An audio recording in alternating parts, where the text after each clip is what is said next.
Welcome to the Hackers Playground. Today, you'll set up your very own Hackers Lab, completely safe, inside your computer, and ready in under 10 minutes. Let's get started. First, we need two things. Number one, VirtualBox. This is our virtual playground, where we can run operating systems inside our PC. Number two, Kali Linux, the Hacker's Toolkit, full of cybersecurity tools.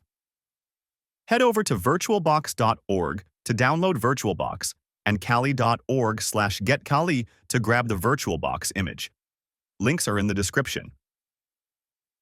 Before VirtualBox will work, make sure virtualization is enabled in your computer's BIOS or UEFI. On Intel CPUs, it's called Intel VTX. On AMD CPUs, it's AMD-V. If you don't enable this, Kali may not even boot. Now, install VirtualBox. Click through the installer, keep everything on default, and hit Finish. Once it's installed, we're ready to add Kali. After downloading the Kali package, unzip the file. Inside, you'll see a blue .vbox file. Double-click it, and VirtualBox will automatically register Kali Linux as a new virtual machine. Click Start, and in a few seconds, you'll see Kali boot up. The default login is simple. Username Kali, password Kali. Here's a pro tip. Before you do anything, take a snapshot.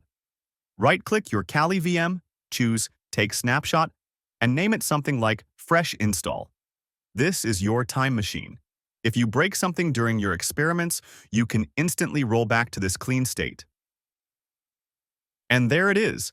Kali Linux is running inside your virtual machine. Let's open the terminal and type a simple command, ls. Boom, it works. You've just built your first safe hacking lab. In the next tutorials, we'll dive into Linux basics, scanning networks with Nmap, analyzing traffic with Wireshark, and even performing your first mini-hack challenge. Remember, always hack responsibly and only in your own lab. See you in the next episode of Hackers Playground.